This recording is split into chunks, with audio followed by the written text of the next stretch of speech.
Je pense que c'est important pour le cinéma français de s'exporter. C'est le troisième cinéma au monde. J'ai toujours eu envie d'être un peu le vecteur de ça. J'ai toujours aimé les films américains, les films coréens. Je parle bien anglais, donc je me suis mis à rêver d'une petite carrière internationale. Bon, on sait jamais ce qui va se passer, mais voilà. Et je pense que c'est la bonne opportunité. Là, on est pas mal. Bah, j'ai déjà voyagé assez avec eux. On est allé à New York euh, avec Météor et Le Répondeur, qui était dans la et Love Me Tender aussi dans la sélection My French Film Cinema. Et c'était très cool de rencontrer d'autres publics. En plus c'est intéressant parce que les films là ils sont sortis un peu en amont et là de les découvrir avec une autre culture du cinéma, regardée par d'autres spectateurs qui consomment le cinéma d'une façon différente qu'en Europe. C'était intéressant, ça m'a fait voir les films d'une façon différente. Ah oui. Ouais. Bah, en vrai, quand on est en compétition ici, ou en sélection officielle, il y a une pression. Il y a une pression qui est là parce qu'on va montrer le film. C'est peut-être que la deuxième fois qu'on le voit. Il y a plein de gens qui le découvrent. D'un coup, on ouvre quelque chose, on ouvre sa maison à plein de personnes. Ça fait peur.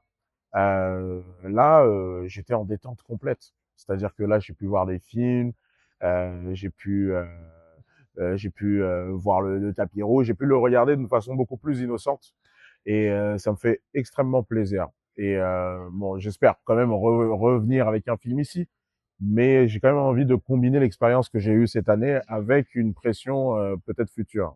On verra. Moi, je crois pas trop à la prise de rendez-vous et s'asseoir à un café et coincer les gens comme ça.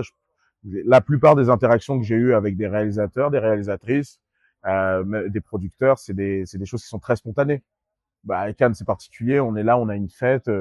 Moi, j'ai perdu ma voix, pas parce que j'ai crié en boîte, mais c'est parce que je faisais que de parler avec un producteur en lui parlant des films que j'ai vus et on accrochait comme ça. Et j'ai perdu ma voix parce que je parlais beaucoup trop fort. Mais je pense que ça a été beaucoup plus efficace qu'un rendez-vous qu'on se serait donné à Paris, par exemple. Non, on rencontre, on tombe sur des gens, on, on leur tombe dessus et surtout dans des, comment dire, dans des dispositions dans lesquelles on les imaginerait pas, en train de fumer une cigarette sur un bord de plage ou quoi que ce soit. C'est assez particulier. Bah, moi, j'ai commencé par le théâtre quand j'avais 17 ans. C'est quelque chose enfin, j'ai tout de suite été happé par ça. J'ai voulu ne faire que ça de ma vie. Et finalement, je n'ai pas fait que ça de ma vie. J'ai fait d'autres choses. Ça s'est déployé de façon un peu inattendue pour moi. J'ai fait mon premier film à 19 ans quand j'étais au conservatoire. Je suis rentré au Conservatoire national de Paris et il y a un Guillaume Braque qui est venu faire un film avec nous qui s'appelle À l'abordage. Et c'était mon premier film et ça m'a donné l'occasion et l'opportunité de faire tous les autres films que j'ai fait après et de me retrouver ici. Je sais pas trop.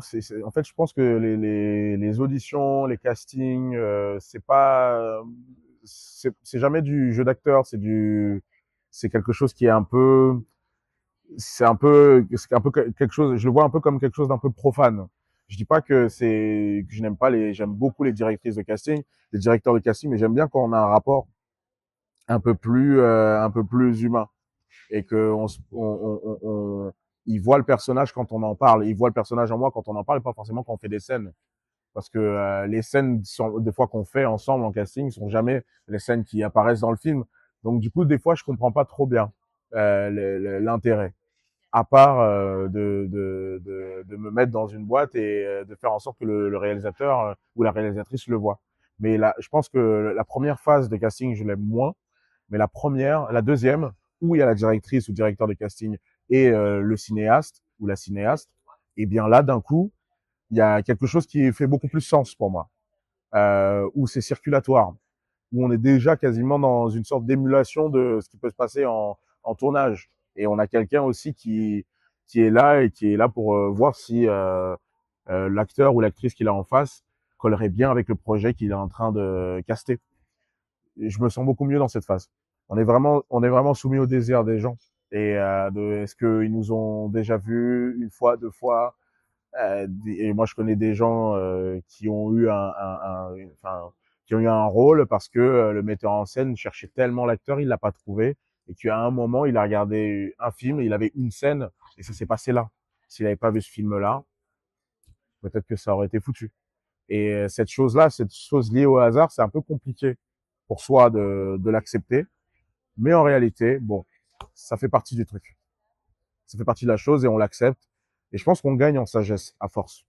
Et puis, à un moment où on est abreuvé de projets. Et là, il faut choisir. Et du coup, c'est une autre phase. C'est pas encore ce qui m'arrive exactement, mais je sens la chose en train d'arriver. Et surtout, j'en parle beaucoup à des gens à qui ça arrive. Et je me prépare pour cette phase-là parce que bien choisir, c'est pas forcément plus facile que de réussir un casting. C'est marrant de dire ça, mais enfin, j'ai souvent été plus mature que mon âge. On m'a souvent dit, tiens, on dirait que t'as une vieille âme, ou on dirait que t'as vécu des choses, t'as vécu plusieurs vies. On m'a dit, là, on part dans l'ésotérique, mais on m'a souvent dit des choses de cet ordre-là. Donc j'imagine que c'est en lien avec ce que vous dites, mais moi, je suis moi, je peux que entendre ce que vous dites.